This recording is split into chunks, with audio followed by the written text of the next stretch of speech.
자, 우리 교재 76페이지, 76페이지 위에서 다섯 번째 줄 보시면 양가로 2번에 실비가 있죠. 실비. 우리 전 시간에 이제 우리 보수 배우셨는데 이제 실비 부분을 한번 좀 봅니다. 실비는 두 가지 종류가 있는데 1번에 보면 중개대상물의 권리관계 등의 확인에 소요되는 실비가 있어요. 그죠? 그러면 이 권리관계 등의 확인에 소요되는 실비가 밑줄을 한 번만 좀 잡아볼게요. 권리관계 등의 확인에 여기까지 밑줄 한번 해보시고요. 이거는 조사 비용이라고 한번 생각해 보시면 되는데 물건을 조사하면 누가 좋을까요? 물건을 조사하면 좋은 사람, 좋은 자. 물건을 조사했을 때 좋은 사람. 매수인이 좋죠. 근데 매수인이 없는 경우가 있죠. 그 매수인이 없는 경우라는 게 어떤 경우냐면 안 팔리는 경우. 그죠? 그러면 언제 팔리든 안 팔리든 언제나 있는 사람은 누구예요? 팔리든 안 팔리든 언제나 있는 사람. 매도인이 있죠. 그러니까 조사 비용은 누가 비용을 부담하는 것이 가장 현실적으로 맞냐면 매도 쪽에서. 그래서 거기 내용에 뭐라고 돼 있어요? 매도나 임대 그 밖에 뭐 하는 사람. 권리를 이전, 거기 권리 이전하고자 하는 에다가 채색 하나 해주시고요. 별표도 좀 하나 해주세요. 그거 중요한 얘기입니다. 그 다음에 이제 이번에 보면 이제 아까 우리 그 첫 번째 시간에 배우셨던 계약금 등의 반환 채무 이행 보장에 소요되는 실비 있었었죠. 그거는 아까 이제 전 시간에 취지 말씀드렸는데 그거 자체가 누구를 위해서 하는 거예요? 아까 우리 계약금 등의 반환 채무 이행 보장 제도가 매수. 그러니까 이거는 권리를 뭐 할 사람? 취득하고자 거기 취득에다가 채색해 주시고요. 거기도 별표해 주신 다음에 기억해 주세요. 뭐를 기억해 주시냐면 실비는 종류가 몇 개 있고요. 2개 있는데 하나는 누가 부담하고 이전 의뢰인 이전 그리고 다른 하나는 취득 의뢰인이 비용을 부담한다. 이렇게 정리해 주시면 돼요. 둘 다 시험에 잘 나오니까 알고 계시고요. 우리 중개보수는 혹은 실비는 법으로 정해져 있는 한도가 있거든요. 그래서 그 한도를 초과해서 받으면 안 돼요. 이건 일종의 범죄 행위로 보는데 그 밑으로 좀 내려오시다 보면 한 다섯 번째 줄 정도 보면 1년 이하의 징역이나 1,000만 원 이하의 벌금형에 처해질 수 있다. 뭐 이런 말 되어 있죠. 이게 무슨 얘기냐면 뭐를 많이 받다가 적발되면요.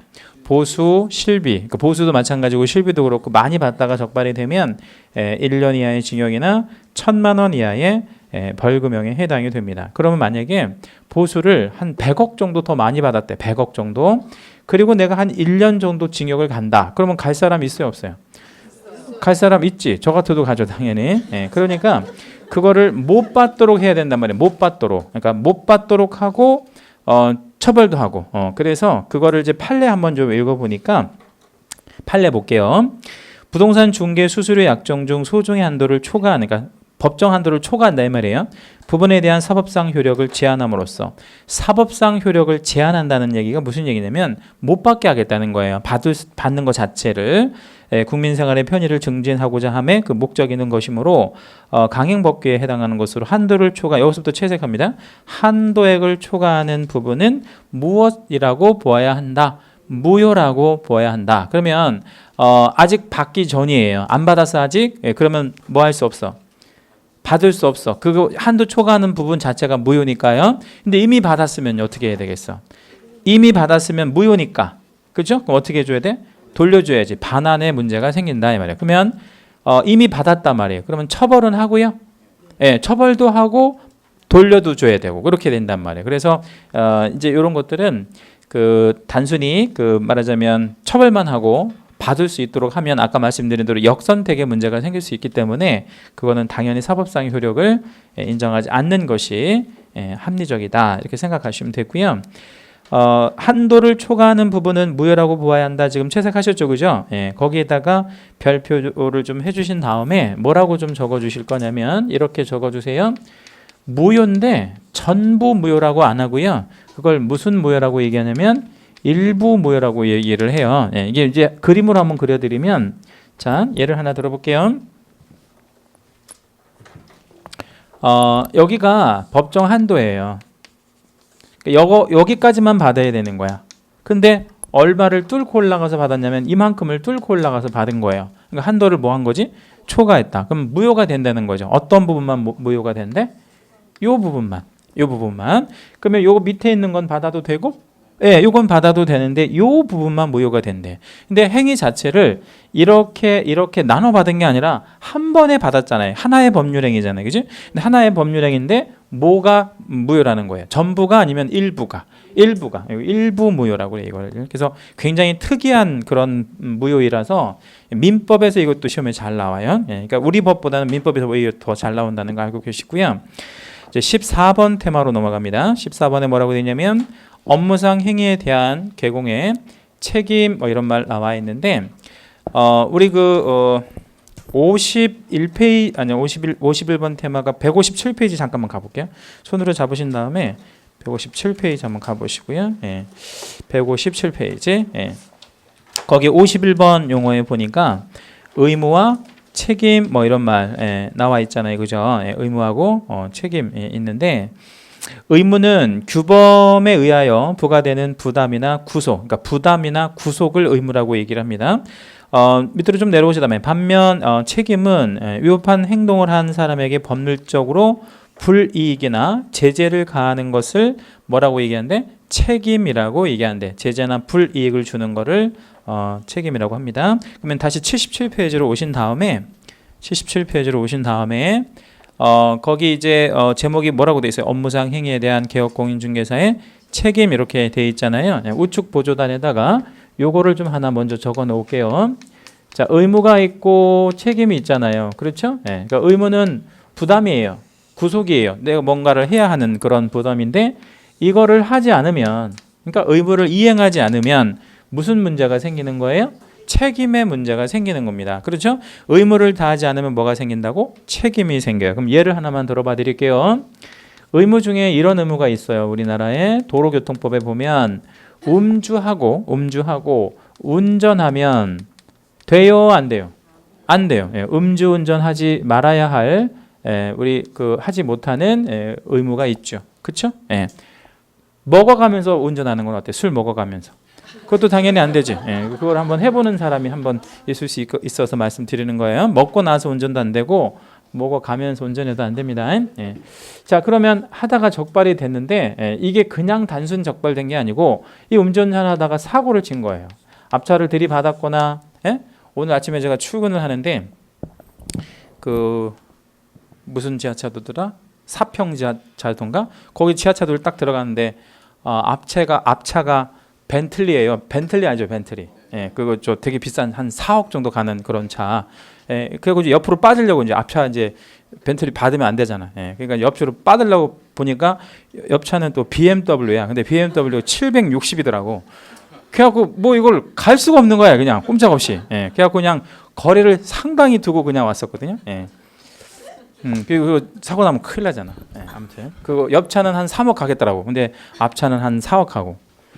아침에 하여튼 별 경우 다 나 있더라고요. 근데 그런 차들은 좀 출근 시간에 안 나오면 좋겠는데, 예, 좀 비싼 차들은 한가로운 시간에 나와야 되는. 아무튼 사고를 쳐가지고 앞차를 받았거나 아니면 사람을 친 거예요. 예를 들어서. 그러면 무슨 문제가 생길 수 있겠어요? 책임져야 되는 문제가 생길 거 아니에요. 근데 책임을 한번 우리가 쉽게 한번 생각을 해봅시다. 이거에 대한 책임을 한번 우리가 한번 해보죠. 책임에는 세 가지 책임이 있어요. 무슨 책임이 있을까요? 민사와 형사와 그리고 행정상의 책임이 있는 거예요. 그죠? 네, 그럼 민사로는 만약에 사고를 쳤는데 사람이 다친 거예요. 그러면 어떻게 해줘야 돼? 그 사람. 사람이 다쳤어. 막 머리가 터져가지고 피가 출출출 나. 그럼 어떻게 해야 돼요? 빨리 어떻게 해야 돼? 병원에 가야지. 그 병원에 가면 뭐라 그래요? 저기 병원에서 접수하라고 그러지. 접수하면 돈 내야 될 거 아니에요. 예, 그러니까 내가 사고 친 거 맞죠? 그러면 뭐를 내가 해줘야 돼? 병원비 내가 내줘야지. 예, 그러면 그게 뭐예요? 바로 손해를 뭐 해줘야 돼요? 배상. 이걸 우리 무슨 책임? 민사라고 얘기해. 손해배상. 그리고 이제 그 손님 일단 입원시켰어요. 응급실에. 예, 그러면 바로 그냥 난 집에 오면 돼? 아니면 경찰에 신고해야 돼? 경찰에 신고해야지. 예, 이거 당연히 음주 사고는 100% 이제 형사건이니까 신고해야 돼요. 그럼 이제 경찰이 온단 말이에요. 와가지고 이제 뭐 음주 측정도 하고 뭐 하겠죠. 그러면 이제 그거는 이제 혈중 알코올 농도에 따라 다르고 사람이 다친 정도에 따라 다르겠지만 보통 8주 이상 진단 나오면 그냥 구속이에요. 막바로 그냥 징역 가야 됩니다. 징역. 근데 경미한 사고를 이제 한 거야. 경미한 뭐 접촉 사고 정도 또는 뭐 혈중 알코올 농도가 좀 낮다든지 이러면 무슨 형 그 대신 나오겠어요? 벌금.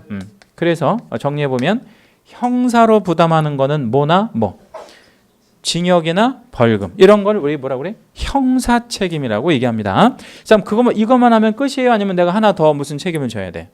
술 먹고 운전을 했다고 제가 말씀드렸죠. 그러면 어떻게 돼? 뭐가 취소되지?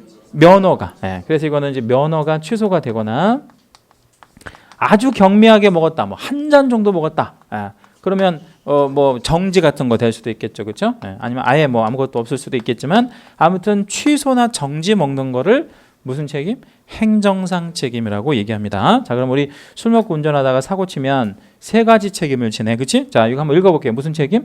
민사, 형사, 행정상. 자, 민법에서 배우는 거는 어디까지만 배우냐면 여기까지만 배워요. 민사만.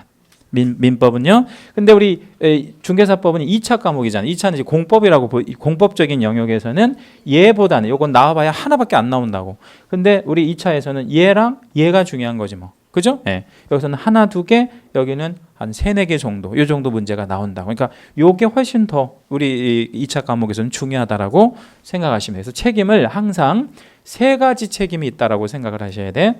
민, 형, 행정상의 책임이 있다. 자, 그러면 밑에 봅니다. 양가로 1번에 보면 무슨 책임이라고 되어 있나요? 민사. 거기 제목에다가 채색 하나만 해보시오. 민사 책임. 그 다음에 뒷장 잠깐 넘겨보세요. 양가로 2번에 보면 뭐라고 되어 있어요? 형사 책임이라고 되어 있죠. 형사 책임.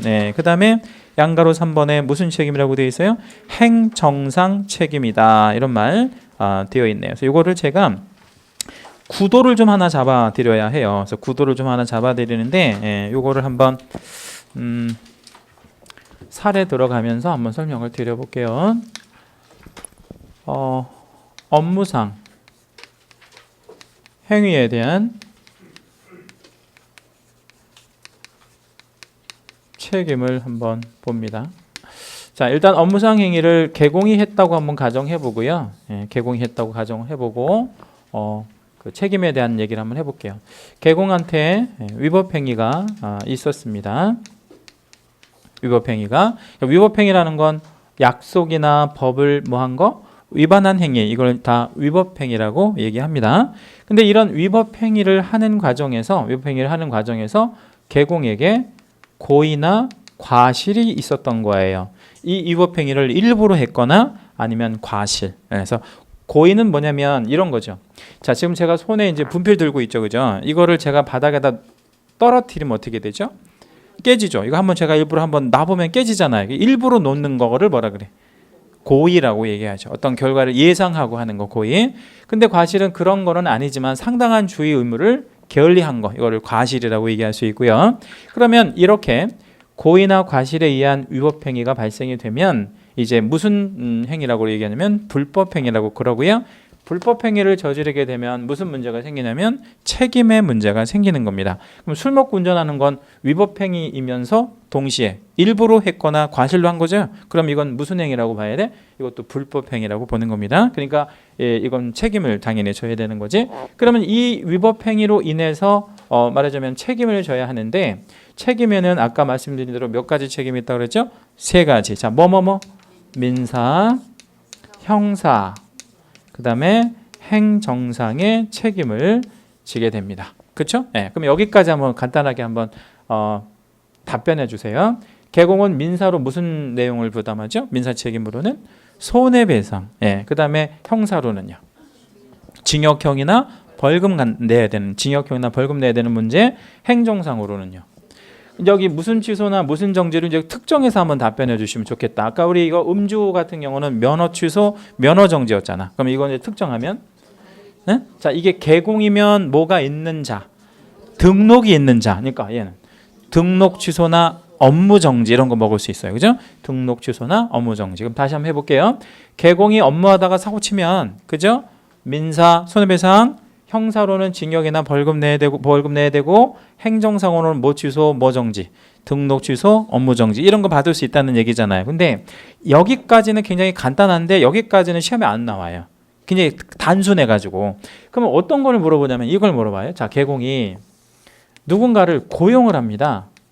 그죠? 예. 누군가를 고용을 하는 거야. 그럼 개공이 누군가를 고용하면 그 고용 당한 사람을 세자로 뭐라 그래요? 고용인이라고 얘기하죠. 고용인을 한번 제가 적어볼게요. 고용인에는 종류가 두 가지 종류가 있죠, 그죠? 예, 자격 있는 고용인을 뭐라 그래? 소속 공인 중개사. 예. 자격 없는 고용인은 중개 보조원. 이렇게 이제 얘기하죠, 그죠? 예, 그래서 고용인도 둘 다 사람이네. 자격이 있던 없던 다 사람이네. 그럼 얘네도 업무상 행위를 할 거 아닙니까? 예, 그 업무상 행위를 하는 과정에서 위법 행위가 있었고요.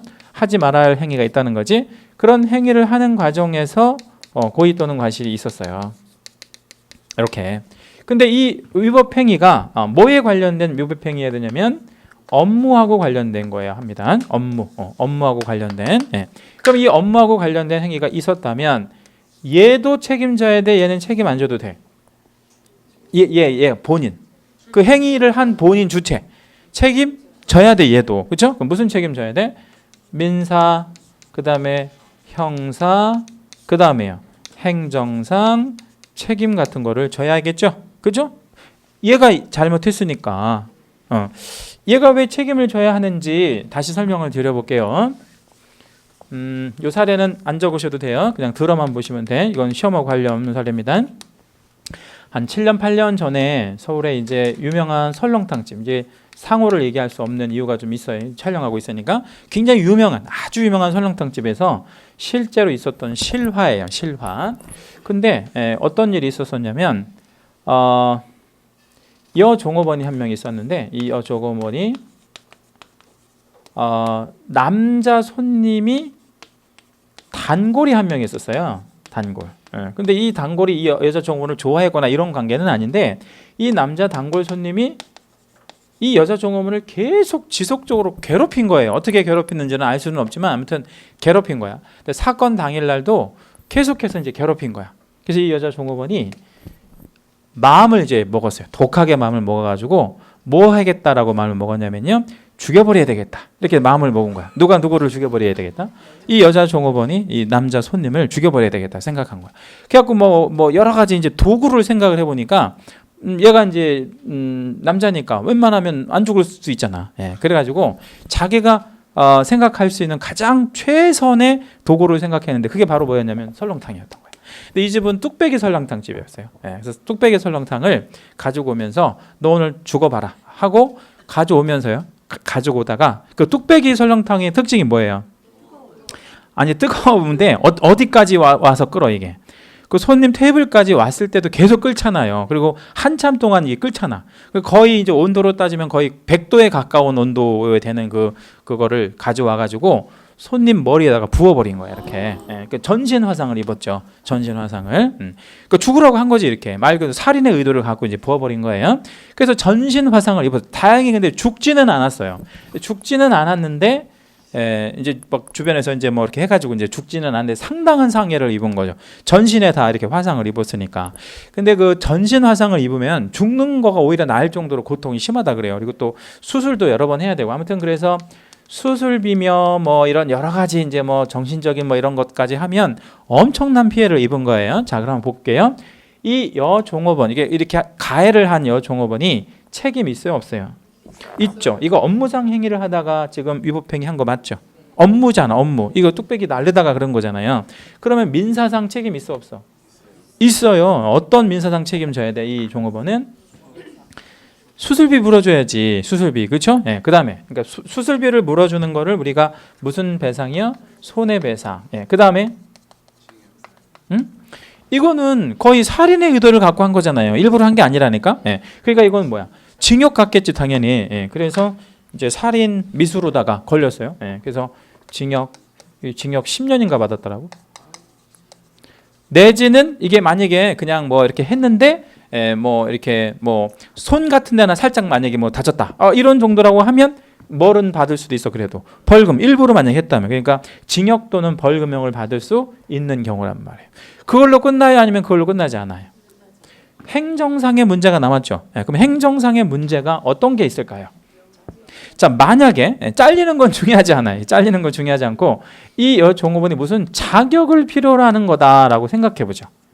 업종에 따라서 식당은 자격이 뭐 특별히 필요 없지만 이게 식당이 아닌 어떤 다른 업종에서 자격을 필요하는 것이다 라고 생각한다면 이 자격 어떻게 되겠어? 취소되거나 정지 먹겠지 뭐. 그럼 우리가 이 중개사법 용어로 한번 바꿔볼게요. 소공한테는 뭐가 있는 거죠? 자격. 그러니까 얘는 자격을 심하면 취소하고 경미하다 하더라도 자격 정지 이런 것들이 떨어질 수 있다는 거죠. 누구한테요? 소공한테만요. 자, 그러면 중개보조원은 행정상 책임을 받는다 안 받는다? 안 받아요. 자, 왜 안 받을까? 없어. 아무것도. 그럼 이 종업원도 식당이니까 자격이 필요해요? 필요 없어? 없잖아. 그러니까 얘한테는 행정상 책임은 없다는 거예요. 할 게 없잖아. 얘한테 뭘 해? 아무것도 없이 그냥 하는 거니까. 이런 일이 실제로 있었습니다. 자, 여기서 이제 사례를 한번 바꿔볼게요. 이 설렁탕집이 굉장히 유명한 집인데 이 설렁탕집 주인 있잖아요. 오너. 이 종업원을 고용한 오너는 책임이 있을까요? 없을까요? 이때 이 오너는 카운터에서 돈 받고 있었어. 카운터에서 돈 받고 있었다고. 자, 그러면 책임이 있을까요? 없을까요? 카운터에서 돈 받고 있었다고. 뭐 사주한 것도 아니고 너 어느 손님한테 가서 부어라 이렇게 한 것도 아니고 뭐 다리를 건 것도 아니고 그냥 가만히 그냥 카운터에서 그냥 자기 일을 하고 있었다고. 돈 받고 있었다고. 그래도 책임이 있다 없다? 있다. 자, 어떤 책임이 있다? 일단 이제 민사부터 한번 봅시다. 민사부터 어떤 거 해줘야 돼? 당연히 손해배상 해줘야지. 그죠? 왜 손해배상을 해줘야 돼요? 왜 해줘야 될까 한번 생각해봐요. 이 업무상 행위는 그렇죠? 엄밀히 따지면 이 설렁탕 집에서 돈 벌면 얘가 좋은 거예요? 아니면 주인이 좋은 거야? 주인. 업무상 행위니까 얘가 하는 업무상 행위는 주인의 업무상 행위로 봐야지. 그러니까 얘도 무슨 책임을 져야 돼? 손해배상. 그러면 이 손해배상 책임을 진다는 거가 얘하고 얘는 전혀 내용이 달라야 해요. 왜 달라야 하냐면 얘는 그냥 없다고 하면 그만인 거야. 얘는 종업원은. 그렇죠? 나 돈 없어. 그냥 몸으로 때울래? 이러면 그만이라고. 근데 집주인은 말하자면 개공은 나 없다고 할 일이 아니란 말이에요. 그리고 이 설렁탕 같은 경우 하다 보면 상해보험 같은 것도 들어야 된단 말이에요. 업무상 책임보험 같은 거 다 들어야 돼. 그러니까 이 개공이 즉 주인이 손해배상 책임을 진다는 건 전혀 내용이 다르다고 이해하고 단순한 게 아니에요. 그러면 이 손해배상 책임과 이 손해배상 책임은 똑같은 채무에 대해서 부담하는 거 맞죠? 동일한 채무에 대해서. 그럼 이걸 무슨 책임이라고 얘기를 하냐면 연대 책임이라고 얘기합니다. 연대에서 책임진단 말이에요. 자, 그러면 봐요. 이 사례에서 설렁탕 사례에서 여 종업원은 돈 없다. 나는 그냥 뭐 전 재산이 100만 원밖에 없어. 라고 뻗으면 누가 그 수술비 엄청난 몇억 원 들어갔을 텐데 그걸 다 부담해야 되겠어. 주인이. 그러니까 여기서 다 배상을 할 수밖에 없는 문제가 생기는 거죠. 그렇죠? 나중에 이 설렁탕집 주인은 이제 그 뭐 혹은 개공은 억울할 측면이 있을 수 있겠죠. 나 혼자 다 물어줬으니까. 그러면 나중에 이제 이 종업원이 이제 뭐 증억 다 살고 나와서 돈을 좀 제법 많이 벌었다. 그러면 내가 나중에 뭐는 할 수 있겠어요? 내가 억울하게 배상해 준 거 그거를 다시 나한테 내놔라라고 하는 구상권을 행사할 수는 있어요. 구상권이라는 게 뭐냐면 되찾는다 이 말이에요. 되찾아오는 거. 그러면 이 연대 채무는 엄밀히 따지면 얘도 채무가 있고 얘도 채무가 있지만 둘이 공동 책임을 갖고 있는 거니까 가장 합리적인 방식은 반반씩 물어주는 게 가장 합리적이잖아. 근데 얘가 돈이 하나도 없다고 한다면 얘가 다 물어줘야 될 거 아니에요. 그러면 얘가 얘 것까지 부담한 부분에 대해서 구상권을 뭐 할 수 있어요? 행사할 수 있다. 이렇게 이제 보면 되는 거예요. 그러면 이 연대 책임을 부담하는 겁니다. 그다음에 형사의 문제로 한번 가보는데요. 이 형사는 어떤 문제가 또 생길 수 있냐면 개공은요 개인만 있는 거예요? 아니면 법인도 있는 거예요? 법인도 있죠. 항상 법인이 있다는 걸 염두에 두셔야 돼. 참 이게 봐요. 설렁탕집 주인이 개인이 아니라 법인이에요. 이 설렁탕집 주인이 개인이 아니고 법인이었다고. 실제로 굉장히 유명한 프랜차이즈에서 이런 일이 있었단 말이에요. 그러면 이게 실제로 법인인 주인이면 형사상 책임은 내용이 좀 달라져야 되겠지. 그죠? 자, 어떻게 달라져야 돼? 내용이 달라져야 될 거 아니에요. 이게 법인이라고 가정해보는 거야. 고용한 주체가 개인이 아니고 법인이래. 그럼 어떻게 내용이 달라져야 돼? 얘는 개인이기 때문에 징역 받았잖아요. 구속당할 수 있잖아. 근데 법인을 구속할 수 있어 없어? 없잖아요. 법인을 어떻게 구속해? 예, 개인은 구속할 수 있어도. 그러니까 형사상의 문제는 징역형을 받으면 안 된다고. 얘가 뭐가 있기 때문에? 법인이 있기 때문에. 그래서 여기는 무슨 형만 올 수 있냐면 벌금형만 올 수 있는 거예요. 이게 되게 중요해요. 무슨 얘기냐면 볼게요. 개공이 누구를 고용했을 때, 고용인을 고용했을 때 책임을 져야 되는데 형사상 책임을 지는 데 있어서는 무슨 형은 받지 않는다. 징역형은 받지 않고 무슨 형만 받는다? 벌금형만 받게 된다는 거예요. 벌금형만. 왜? 개인도 있지만 법인도 있기 때문에. 예, 그럼 봐요. 이렇게 하는 건 어때? 개인한테는 너는 징역, 너는 같이 가. 얘랑 종업원이랑. 그리고 법인은 가지 마. 이렇게 하면 형평이 안 맞는 문제가 생기잖아요. 그러니까 개인이든 법인이든 고용인 때문에는 무슨 형은 받지 않고 징역형은 받지 않고 무슨 형만 받는다? 벌금형만 받는다. 이렇게 이해하시라는 거예요. 자, 그다음에 이제 행정상의 문제를 한번 보는데 여기에서는 자격 취소, 자격 정지 당한다 그랬는데 이쪽은 지금 개공은 뭐를 걸고 하는 사람이에요? 등록 걸고 하고 하는 사람이니까 여기는 무슨 취소, 무슨 정지라고 해야 돼? 등록 취소, 업무 정지 이런 식으로 올 수 있겠죠. 실제로 이 설렁탕집도 뭐 됐겠어요? 영업정지 먹었겠지. 영업정지. 예, 그렇게 이해해 주시면 됩니다. 그럼 다시 한번 말씀드릴게요. 업무상 행위에 대한 책임을 개공 단독으로 물어보진 않아요. 이거 단독으로. 그러면 뭐하고 같이 엮어서 물어보냐면 고용인하고 같이 엮어서 이제 이렇게 물어보는데 고용인은 뭘 잘못을 하잖아요. 그러면 고용인도 당연히 뭐를 져요? 책임을 져야 돼요. 그런데 그를 고용한 누구까지 같이 책임진다? 개공까지. 그럼 개공은 첫째 무슨 책임? 민사. 두 번째는 형사. 그리고 세 번째는 행정상의 책임을 지는데 민사는 연대 책임을 부담하게 되고 그다음에 형사상으로 말했을 때는 무슨 형만 받는다고요? 벌금형. 그리고 행정상은 등록 취소나 업무 정지 같은 것들을 받을 수 있다. 이렇게 정리를 좀 해주시면 됩니다. 여기에서 이제 한 가지만 더 설명을 좀 드릴 건데 이 설렁탕집 주인은 종업원이 그 손님한테 이렇게 상해 입힐 때 이 상해 행위에 직접적으로 잘못은 없었다 그랬죠. 그래도 책임 있나요, 없나요? 있다 그랬죠. 요거를 이제 좀 설명을 드릴 건데 고의 과실이 얘는 없어도 책임을 져야 돼요. 그러니까 당연히 얘한테 고의 과실이 있던 없던 불문하고 책임을 진다 이 말이야. 그래서 이거를 무과실 책임이라고 얘기해요. 개공한테는 뭐가 없어도요? 고의과실이 있으면 당연히 책임지고 없어도 책임을 지는 무슨 책임? 무과실 책임. 그 대신 얘가요. 고용인은 고의과실이 있어야만 책임을 지는 거 맞죠? 자, 무슨 얘기냐면 자, 설렁탕집인데 종업원이 그 손님한테 설렁탕을 이렇게 엎질렀거든요. 근데 엎질른 그 계기가 일부러 그런 게 아니고 제가 말씀드린 사례는 일부러 그런 거고 이럴 수 있잖아. 그때 이게 서울에 있었던 일인데 서울에 뭐 지진이 난 거야. 한 진도 한 4 정도 지진이 난 거야. 그럼 어떻게 해? 그 순간에 지진이 났으면 넘어질 수 있지. 그러면 이걸 할 수 있잖아. 그럼 그거는 고의 또는 과실이 있다고 봐야 돼? 지진이 나서 그 시간에 지진이 나는데 고의 과실이 있어?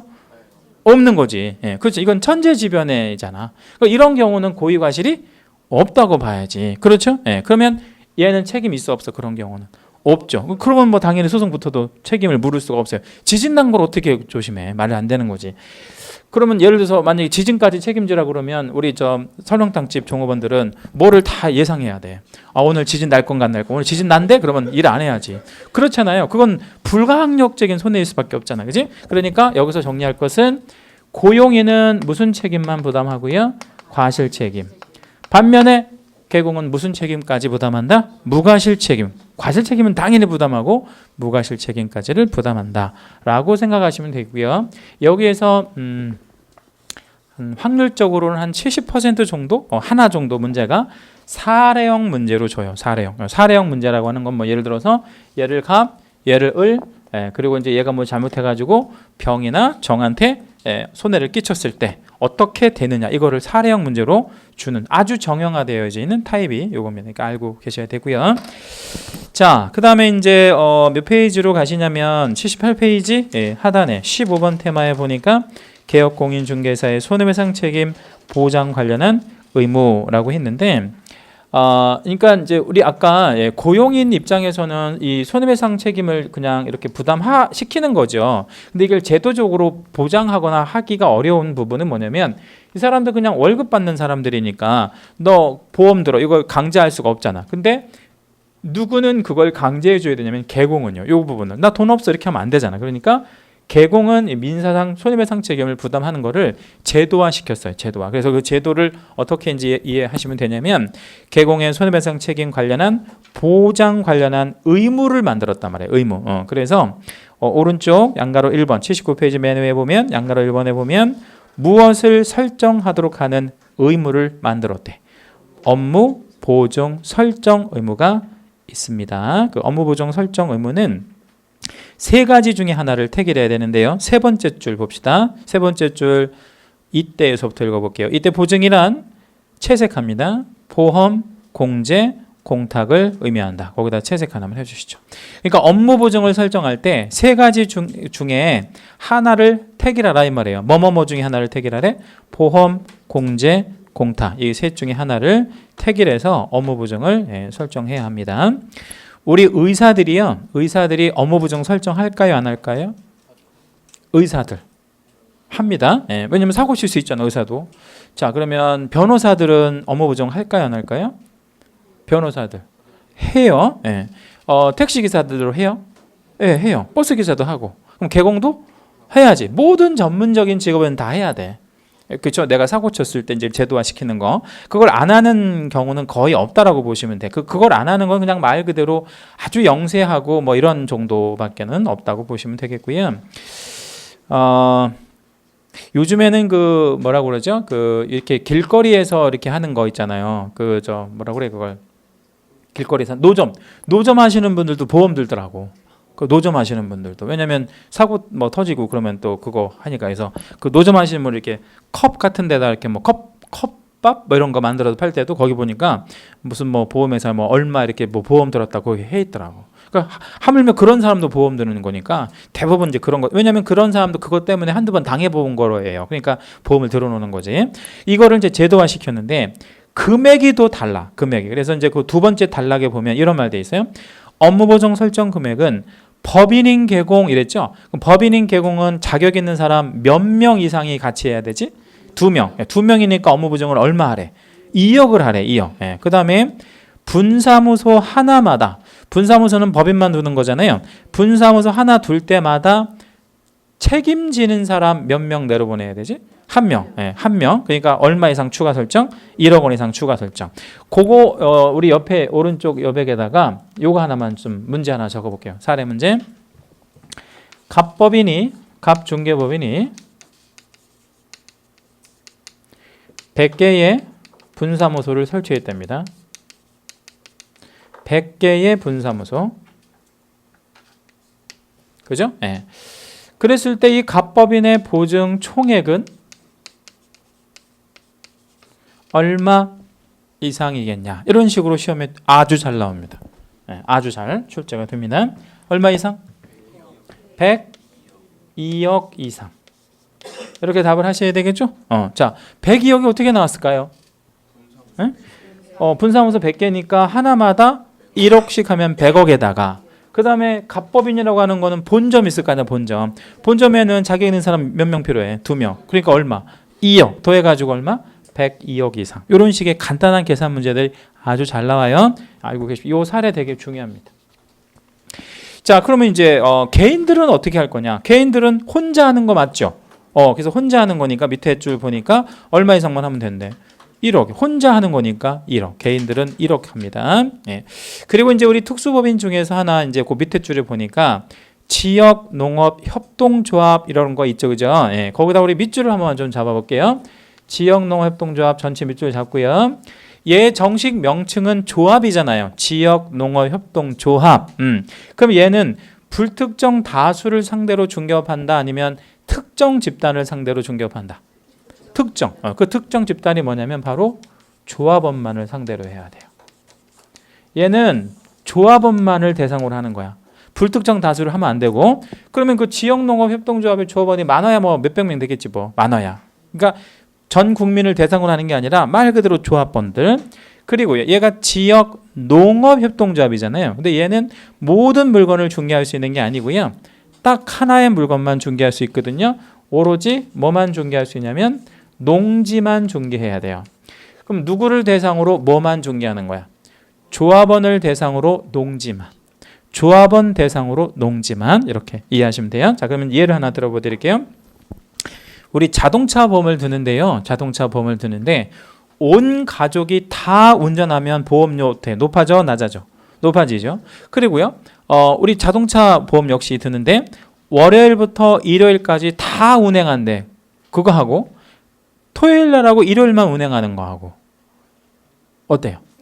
보험료 자체가 어떤 게 더 싸? 토요일 날하고 일요일만 운행하는 게 더 싸죠? 왜 그럴까요? 왜 그게 더 싸? 응? 사고의 위험률이 적기 때문에. 그러면 이런 경우는 사고 위험이 적어요? 아니면 더 커? 적죠? 아주 작잖아. 그지? 예, 그러니까 업무 보증도 얼마만 하냐면 얘는 1,000만 원만 하는 거예요. 거기 1,000만 원에다가 채색 하나 해주시고 별표. 그게 시험에 아주 잘 나옵니다. 아주 특이하게 지역농업협동조합이라고 하는 이 법인만, 특수법인만 1,000만 원 설정하고 나머지는 다 2억인데 얘만 딱 1,000만 원 한다. 그리고 이거는 시험 범위가 요것만 물어요. 시험 범위에. 그러니까 1,000만 원 요것만 알고 계시면 됩니다. 중요하니까 잘 알고 계시고요. 업무 보증의 변경과 재설정 의무 뭐 이런 말 나와 있는데 그 업무 보증의 방법은 몇 가지가 있다고 아까 말씀드렸죠? 세 가지. 예, 세 가지가 뭐뭐뭐? 보험, 공제, 공탁. 근데 그 세 가지 방법을 언제든지 바꿔도 돼요. 그래서 그 변경한다라고 얘기하고 보험하고 공제는 1년 단위로 보통 가입하거든요. 그러니까 1년에 한 번씩 뭐가 도래하냐면 만료일이 도래해요. 그래서 만료일 도래하면 다시 설정해야 될 의무가 있고요. 그다음에 양가로 3번에 보면 손해배상 지급에 따른 보전의 의무 이렇게 되어 있는데 이 보전한다는 건 채워낸다 뭐 이런 얘기가 되는데 여기서는 제가 그림 하나 좀 그려봐 드릴 테니까 이것도 그림도 하나 좀 그려주시면 좋아요. 자, 손해배상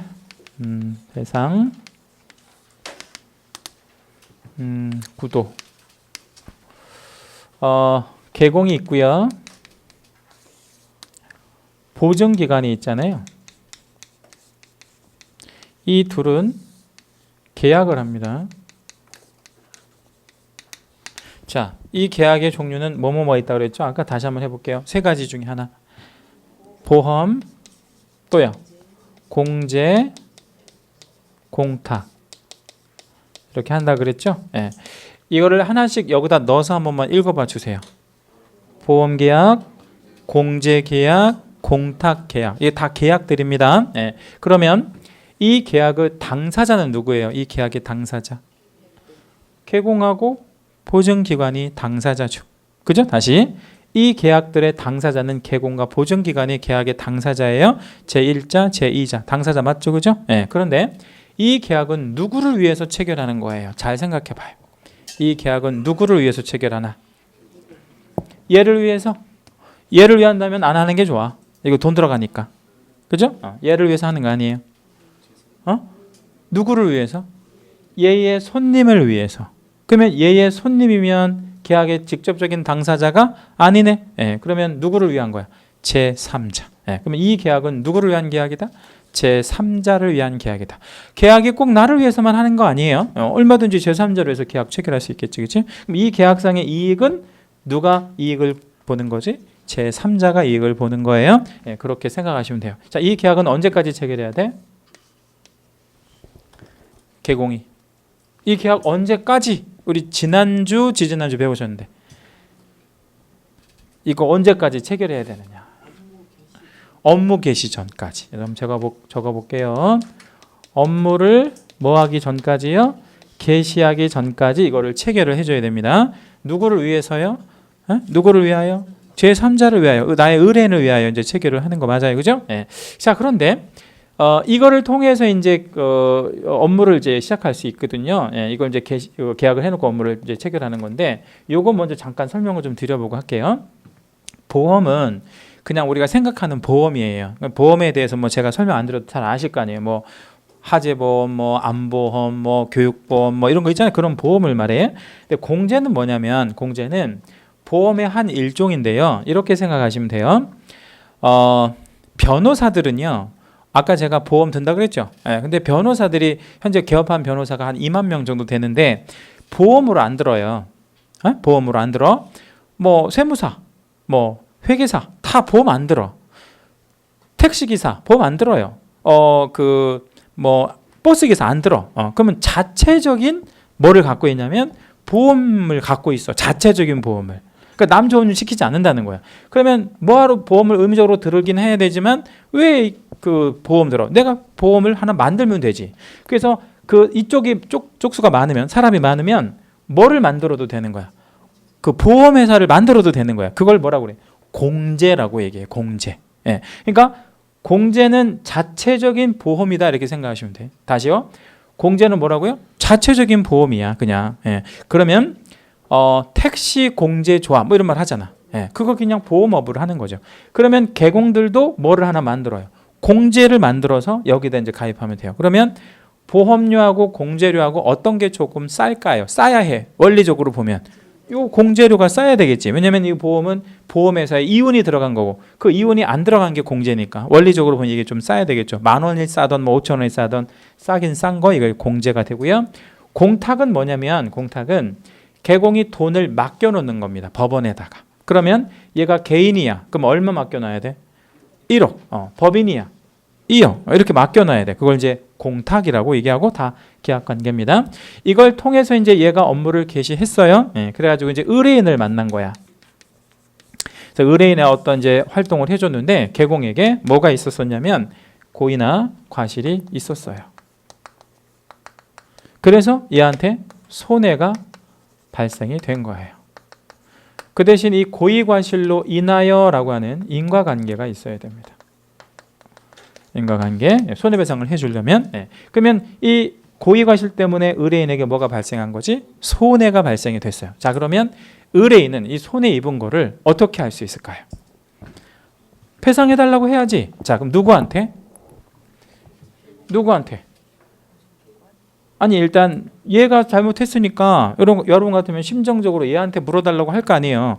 그래서 이 손해 입은 만큼에 대해서 개공한테 너가 잘못이 있으니까 나한테 뭐 해줘? 손해배상해줘 라고 손해배상을 청구할 수 있겠죠. 그렇죠? 네. 자, 이때 손해배상을 청구할 때 내가 손해 입은 돈은 가령 3억이야. 예를 들어서요. 근데 얘가 업무 개시 전까지 계약을 가입한 거는 예를 들어서 1억이야. 그죠? 네. 자, 그러면 손해액은 3억이고 얘가 업무 보증을 가입한 건 1억이에요. 그럼 얼마 달라고 청구해야 돼? 얘한테 청구하는 거야. 지금 개공한테. 얘가 사고 쳤어. 3억 다 달라고 해야지. 그래서 이거를 전손해라고 그래요. 네, 전손해. 이거 중요. 시험에 되게 잘 나옵니다. 손해배상을 개공한테 청구할 때는 무슨 손해? 전손해 청구를 합니다. 그랬더니 개공이 뭐라고 얘기하냐면 나 주고는 싶은데 나 뭐 없어. 돈이 없거든. 돈이 없으니까 네가 알아서 해. 알아서 한다라는 게 무슨 뜻이냐면 이제 BJR을 주장하는 거예요. 예, BJR을 주장한다는 게 뭐냐면 한번 적어볼게요. BJR이 뭐예요? 에? 그렇죠. 배째라야, 배째라. 누가 배째라는 거예요 지금? 개공이.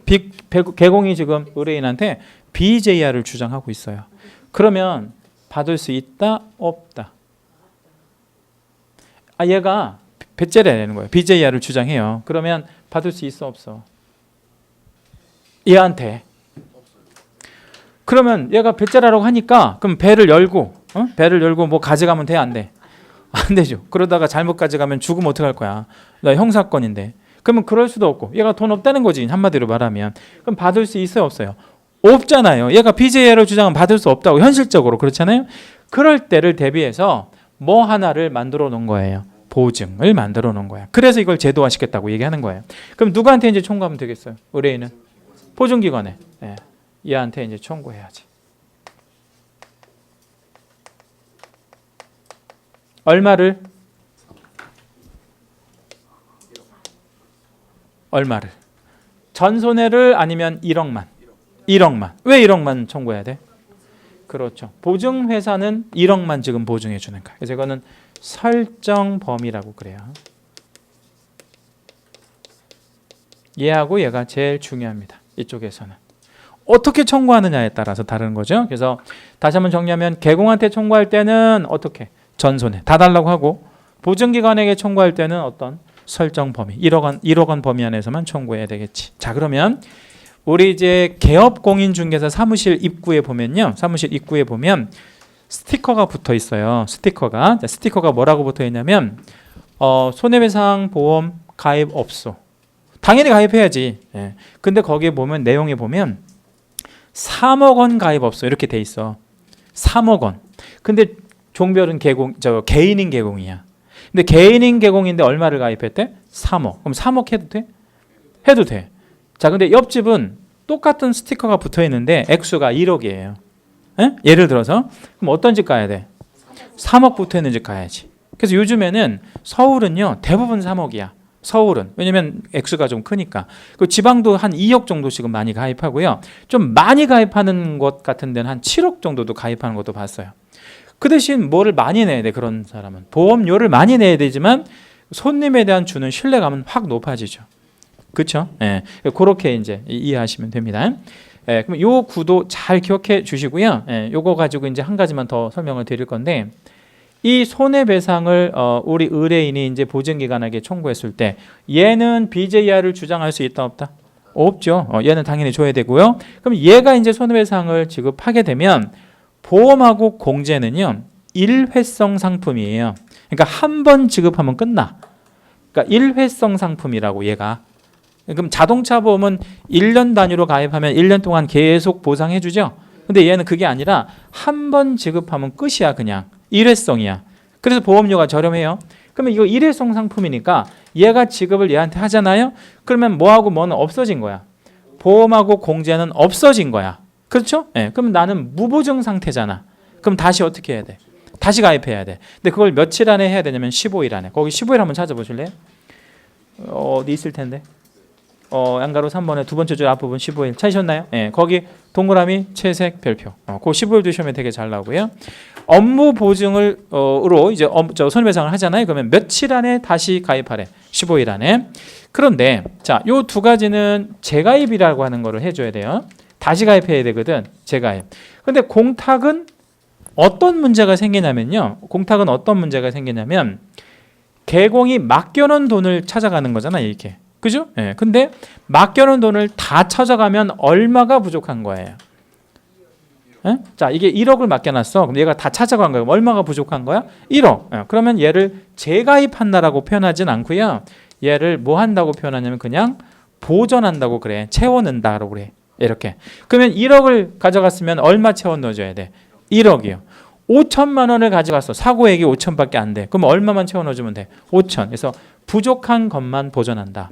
이번 우리 26회 시험에 요거를 물었어요. 요 개념을. 그러니까 어떻게 물어버렸냐면 보험하고 공제를 통해서 가입을 가입을 했는데 이제 지급을 했잖아요. 근데 이거를 15일 안에 보전한다고 물으면 OX X가 되지. 이거는 보전하는 게 아니에요. 그러면 공탁은 재가입한다 그러면 X가 되는 거지. 이렇게 크로스 해가지고 물어버린다고. 그러니까 이런 것들 잘 걸리는 함정들이니까 알고 계셔야 됩니다. 그리고 날짜는 그 기한은 며칠 안에 재가입해야 한다는 거 15일 안에. 예, 뭐 그런 정도 이해해 주시면 됩니다. 그 다음에 이제 밑에 양가로 4번에 보면 이제 손해배상 책임 보장 관련한 설명의 의무 같은 것들이 있는데 이건 이제 뭐냐면 중개가 완성되면 그러니까 우리 이제 품질 보증서 같은 것들 우리 판매자가 주는 것처럼 우리 사무실에서 작성한 계약서에 대해서만큼은 어느 기관에서 얼마를 보장해 드립니다. 이런 것들을 설명해 줘야 될 의무가 있다는 겁니다. 그러면 참고하시면 되겠고요. 뒷장에 이제 금지행위는 잠시 쉬었다가 다음 시간에 하시겠습니다.